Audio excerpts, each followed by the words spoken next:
ଶୁଣି ଦେଇ ପାରିବୁନି ଅନ୍ତତଃ କଣ କରିଲୁ ସେଟା ଆମକୁ ତ କହି ଭାଇ ମୁଁ କଣ୍ଟ୍ରାକ୍ଟ ଚାକିରି କରିଥିଲି ଆଉ ଯାହାର ମୂଲ୍ୟ ହଉଛି 15 ଲକ୍ଷ ଟଙ୍କା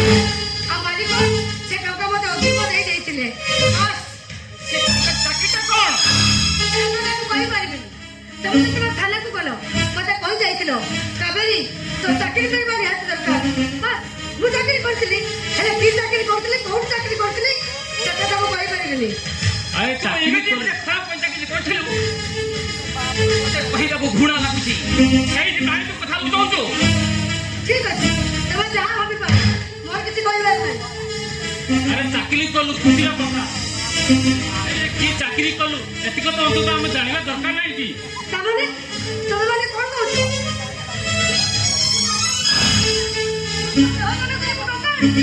ଆରେ ମୁଁ କହୁନି କହୁ ତୋର କଥା କହିବାର ଶୈଳୀ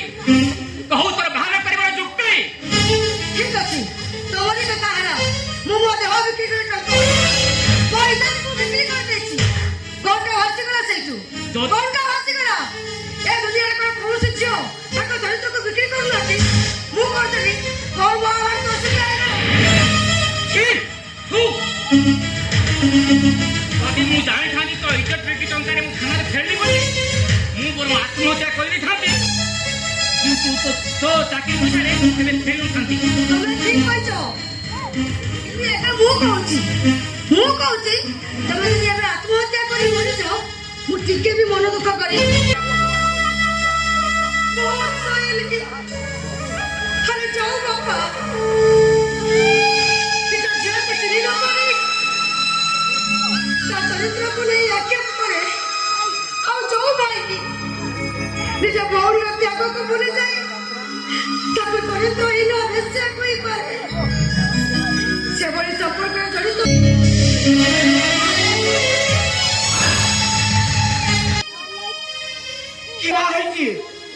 ଛୁଆକୁ ଧରିବାର ନାହିଁ କି ହକିଲା ମୁକିଲା ସଫା କରିବାର ନାହିଁ ପେଟରେ ଧରି ଜନ୍ମ କରିଥିଲେ ସିନା କଷ୍ଟ ବାଜିଥାନ୍ତା ଛାଡ଼ ଇଏ ଯାଉଛି ଯାଉ କଣ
ଦେଖିଲୁ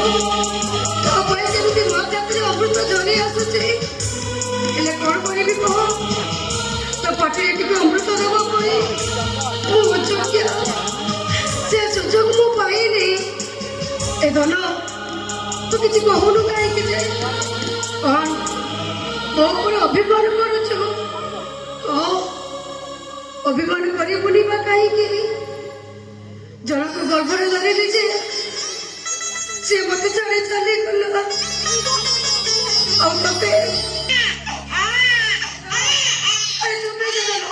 ଜମା କାନ୍ଦିଲି ଏ ଧନ ମୋ ପାଖରେ ତିତି ଖାଇବୁ ତାହେଲେ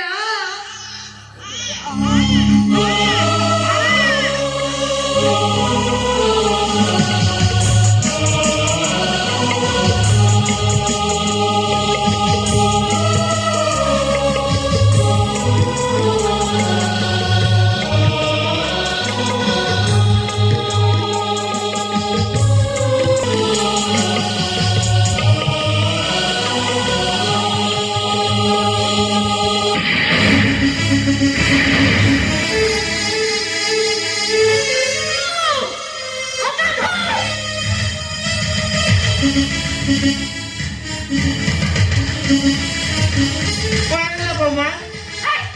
তোতে কোন দেখা যাওনি না তো আখিটা ফুটে যাইছে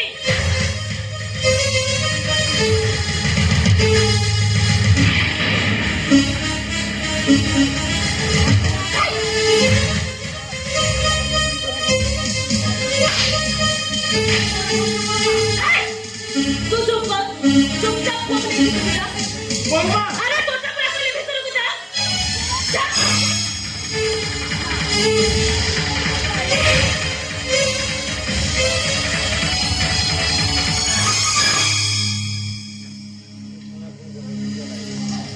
ଆପଣ ମତେ ନିଶା ସାମନ୍ତରାୟ ହଁ ଏଇ ହଉଛି ସେଇ ଚୋରଣୀ ଆମ ଘର ଭିତରେ ବସି ମୋ ପୁଅକୁ ଚୋରି କରି ନେବାକୁ ବସିଲା କଣ ନିଶା ସାମନ୍ତରାୟ ଏମିତି ଆପଣ ଦେଖିଲେ ଯେ ଏ ମହିଳାଙ୍କ ଉପରେ ଏମିତି ଅଭିଯୋଗ କରୁଛନ୍ତି ସାର୍ ଆମ ଘରେ କେହି ନଥିଲେ ମୋ ପୁଅ ସେଇଠି ଶୋଇଥିଲା ହେଲେ ଏ ଚୋରଣୀ ଅଗାଧୁ ବି ଘରେ ନଥିଲା କିନ୍ତୁ ସେଇ ସୁଯୋଗରେ ଏ ଚୋରଣୀ ଏ ଘର ଭିତରକୁ ପଶି ଆସି ମୋ ପୁଅକୁ ଛାତିରେ ଭିଡ଼ି ଧରିଥିଲା ଆଉ ସେଇ ସମୟରେ ମୁଁ ଆସି ପହଞ୍ଚି ଗଲି କଣ ତମ ନେଇ ପଳାଉଥିଲା ନାଇଁ ସେଇ କଥା ନୁହଁ କିନ୍ତୁ ମୁଁ ଅଗାଧୁକୁ ଡାକିଲି ଆଉ ଅଗାଧୁ ଆସିଲା ପରେ ଅଗାଧୁ ତା ଭିତରୁ ପିଲାଟାକୁ ନେଇଗଲା ଅଗାଧୁ କିଏ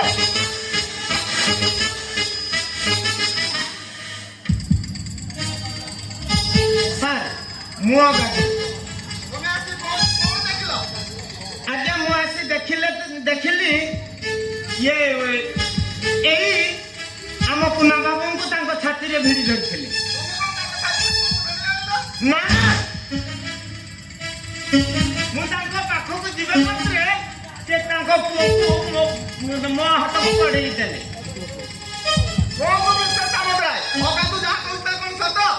ହଁ ହେଇଥିବ କିନ୍ତୁ ମୁଁ ଠିକ ସେ ନଜର କରିନି ଆ ରୂପ ଆଉ ତା ବେଶଭୂଷାକୁ ମୁଁ ଦେଖିକି କହୁଛି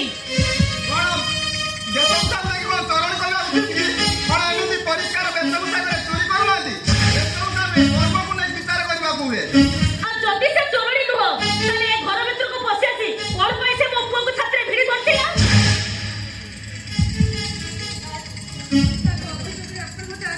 ମୋର କିଛି ଆପତ୍ତି ନାହିଁ କିନ୍ତୁ ମୁଁ ତୁମ ମୁହଁ ଦେଖିବାକୁ ଚାହେଁ ତୁମ ଉଦ୍ଦେଶ୍ୟ ବିଷୟରେ ସବୁ କିଛି ଜାଣିବାକୁ ଚାହେଁ କିନ୍ତୁ କାହିଁକି ଆପଣ ମୋ ମୁହଁ ଦେଖିବାକୁ ଚାହୁଁଛନ୍ତି ଆପଣ ମୋ ମୁହଁ ଦେଖିଲେ ମୋ ଉପରେ ହେଇଥିବା ଯୋଉ ଅଭିଯୋଗ ଆସିଛି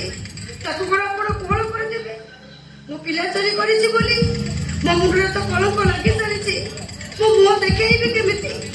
ସେ କଣ ଲାଜ ଲାଗିବନି ତମକୁ ଚିହ୍ନିବା ଜାଣିବା ତମ ପରିଚୟ ପାଇଁ ମୋର ଆଇନ ସମ୍ବନ୍ଧ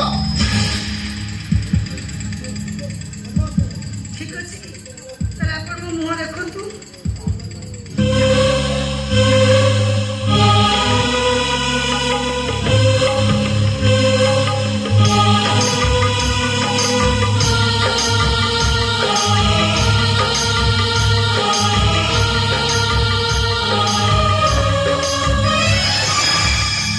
ତୁମେ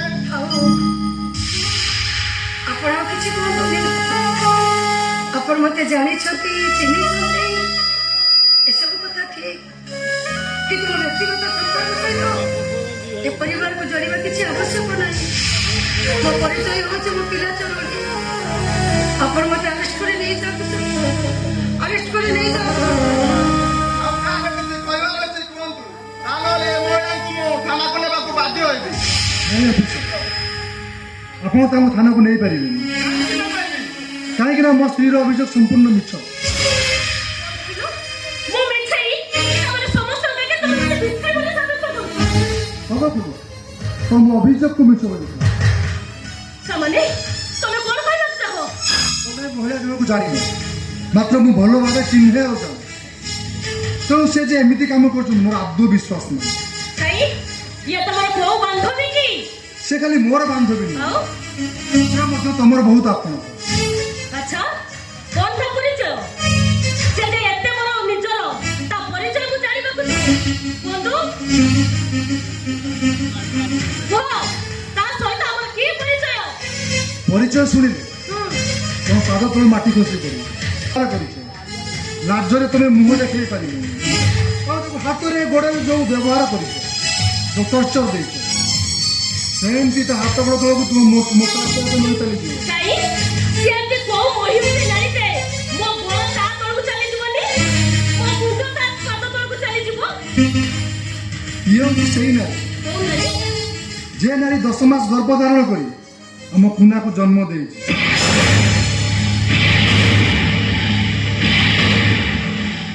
ଯାହାକୁ କୁହନ୍ତି ସ୍ୱର୍ଗେଟର ମଦ।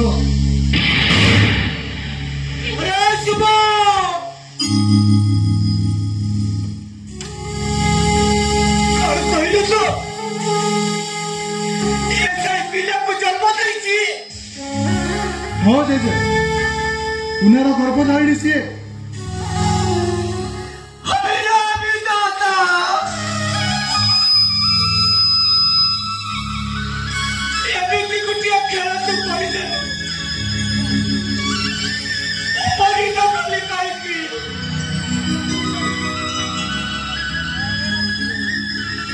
আচ্ছা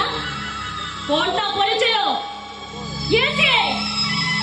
কাহিনী সমস্ত তা দোষটাকে ঘরে রাখুছ, ମୁଁ ତ କିଛି ବୁଝିପାରୁନି। କାହାରି କିଛି ଭୁଲ ନୁହେଁ ବହୁମା। ଆଉ ଇଏ ହେଉଛନ୍ତି ଆମ ଘରର ପ୍ରଥମ ବହୁମା। ଆଉ ବାବୁଙ୍କ ସହ ତାଙ୍କର ଭୁଲ ବୁଝାମଣା ପାଇଁ ବାବୁ ତାଙ୍କୁ ଛାଡ଼ପତ୍ର ଦେଇ ତମକୁ ବିବାହ କରିଥିଲେ।